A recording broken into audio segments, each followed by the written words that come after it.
बिहार के नेता प्रतिपक्ष विजय सिन्हा ने बिहार के शिक्षा मंत्री डॉक्टर चंद्रशेखर के बयान पर प्रतिक्रिया देते हुए कहा कि जातीय विद्वेष सरकार में बैठे लोग फैला रहे हैं। इसका दूरगामी परिणाम लोगों को भुगतना पड़ेगा। राज्य का शिक्षा मंत्री का बयान विकृत मानसिकता बताता है। जिस तरीके से रामचरितमानस पर सवाल खड़ने वाले ऐसे शिक्षा मंत्री मानसिक दुर्व्यवहार ना दिखाई दे रही है और इन पर आईपीसी की धारा 295(a) के तहत मुकदमा दर्ज होना चाहिए। धर्म निंदा और ईश्वर निंदा करने पर कानून में सजा का प्रावधान है। मुख्यमंत्री नीतीश कुमार ऐसे शिक्षा मंत्री को तुरंत मंत्रिमंडल से बाहर करें। देश में इनके बयान से हिंदू आहत है। जातीय उन्माद फैलाकर आप सत्ता में काबिज होना चाहते हैं। जीवन खत्म होने के पश्चात आप किस कुल के हैं ईश्वर यह नहीं देखते। ईश्वर तो सिर्फ आपके कर्म देखते हैं। समाज में भी मनुष्य की पहचान उसके कर्मों से ही होती है, कुल और जाति से नहीं।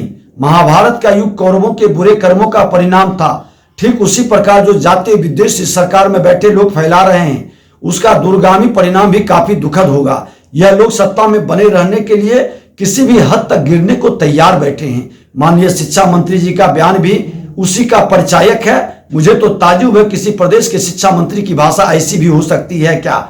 यह उनके विकृत मानसिकता को दर्शा रही है। शिक्षा मंत्री जी का रामचरितमानस पर आपत्तिजनक बयान दुर्भावना से ग्रसित एवं दुर्भाग्यपूर्ण है। आईपीसी की धारा 295(a) के तहत इन पर मुकदमा चलना चाहिए। धर्म निंदा, ईश्वर निंदा पर भारत के कानून में सजा का प्रावधान है, जिसमें 1 साल से 3 साल तक की कारावास की व्यवस्था है। हमारी मांग है कि मुख्यमंत्री नीतीश कुमार जी और उप मुख्यमंत्री तेजस्वी यादव जी इन्हें तुरंत मंत्रिमंडल से बर्खास्त करें। इनके बयान ने करोड़ों हिंदुओं की भावना को आहत किया है और यदि नीतीश जी और तेजस्वी जी शिक्षा मंत्री के बयान से सहमत है तो इसे स्पष्ट करें।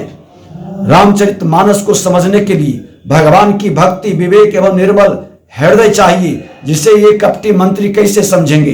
दरअसल जब जब सत्ता लोलुप क्षेत्रीय पार्टियां कमजोर पड़ने लगी है, तब तक वह समाज को जातियों में विखंडित कर अपनी राजनीतिक फसल को हरा भरा करने के प्रयास में जुट जाती है। आज राजद जदयू या दोनों दल उसी खेल में लग गए हैं। हमारे सनातन संस्कार में वसुधैव कुटुंबकम को माना गया है। हम पूरी दुनिया को अपने परिवार के रूप में मानने में विश्वास करते हैं।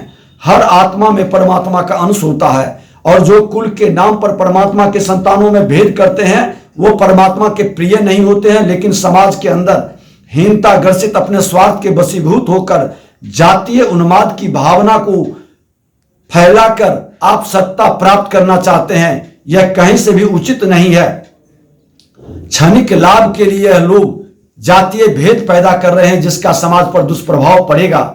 जन्म आधारित नहीं कर्म आधारित इस समाज में यह लोग जातीय जहर फैलाकर अपनी राजनीतिक फसल मजबूत करने की जो घिनौनी कोशिश कर रहे हैं, इसका दुष्प्रभाव वर्षों तक समाज को झेलना पड़ेगा।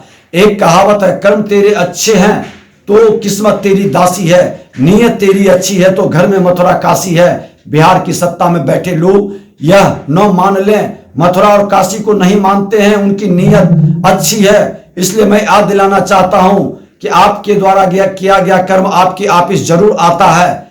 अभी भी संभल जाइए, आपकी नीयत साफ नहीं है।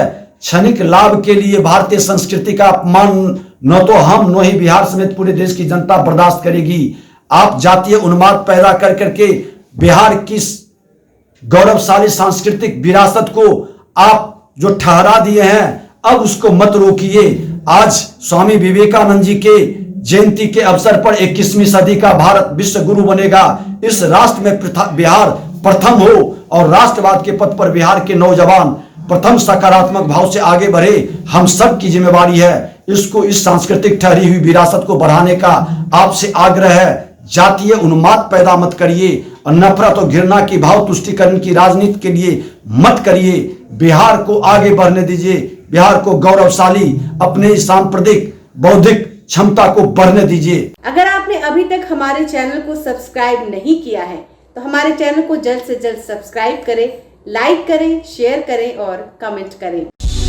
क्या आप पत्रकारिता के क्षेत्र में अपना कैरियर बनाना चाहते हैं?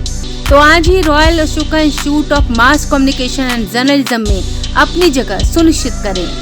आर्यभट्ट ज्ञान विश्वविद्यालय पटना से मान्यता प्राप्त 100% प्लेसमेंट के साथ royal Ashoka institute of mass communication and journalism नामांकन जारी है।